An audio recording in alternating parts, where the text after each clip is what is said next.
Hello, Mr. Trump. My name is Nicholas Gillespie, and I am your mock T, which stands for Manager of President. The extra T is for extra talent, not training. Anyway, I have designed a fantastic outline for you to plan how you're going to win the presidency and keep the Oval Office desk chair warm. Let's get started. Alright, Mr. Trump, let's start with your path to victory.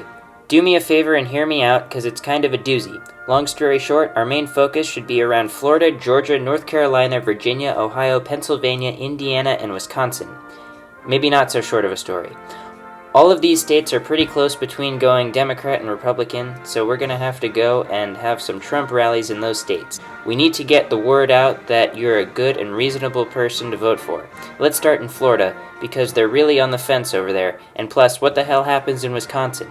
Not a lot, so it's unlikely anyone will care that you're there. Let's focus on Pennsylvania too, though. They have gone Democratic in every election since 1996, but by a very small margin, not more than 10%, which means we need to get to those liberal areas and urban areas such as Pittsburgh and Philadelphia.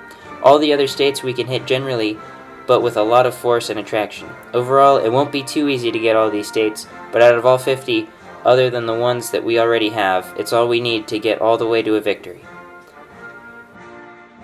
Mr. Trump, we need to get more voters in favor of you. It won't be easy to get people you're against to be in favor of you, such as Hispanics, but we'll try. Hispanics are going to be our hard one because you said you were going to build a wall between us and Mexico, which I'm sure they don't really like. But that's okay, all we have to do is appeal to the ones that don't like Mexico or the independents. Even though only 16% of the Hispanic population registered as Republican, 37% registered as independent, which means we could swing the vote of about half of that and get up to roughly 35% voting for us, and that could be enough to win. We should also think about the female population because they are crucial as well. This means you should probably go pro-abortion, but we'll get to that later. For now, our disapproval rating from women is 70%, so let's focus on bringing that number down by saying fewer creepy things about women like the fact that you date your own daughter. Lastly, likely the most essential interest group to our campaign is John Powers Middleton Companies because they give almost $100,000 more than any other contributing interest group, and we can't live without their money. Well, Mr. Trump, it sounds like you get the most of your money, 75% to be exact, from yourself. Congratulations. You're rich. But anyway, there's still an open 25% that we need to work on. As I said before, your supportive interest groups say a lot about where your money comes from. People like John Powers Middleton Companies and such will be useful. But there's still more. There are many super PACs that you have on your side that just absolutely love your policies and plan to give you tons of money for it. Super PACs like the Committee to Restore America's Greatness and Trump PAC are both essential, but it's okay, we'll probably keep their support, and that's how we'll raise a lot of money in the coming months. Now, don't get too excited. We have a lot of super PACs against us, like Tuck Frump, which shouldn't get in our way too bad, but we're definitely not getting much money from them. There's not much we can do other than use the money we're getting in order to allow people to like us more. The more support we have, the less business Tuck Frump has.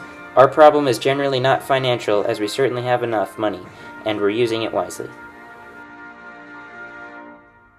Now, Mr. Trump, I said this before and I'll say it again. If you want to win, you're going to have to go pro-abortion. No doubt about it.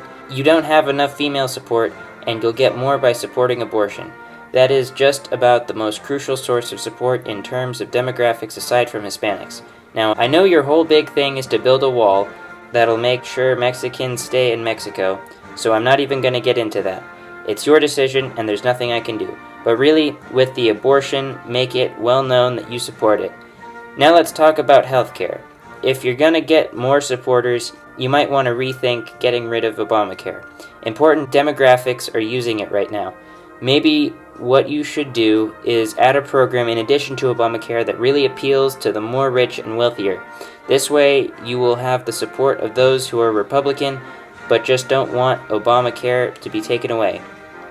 Alright, Mr. Trump, I've given you what I can. Now go out there and do everything I've told you, and before you know it, you'll be sitting at the desk of the Oval Office ready to run a country.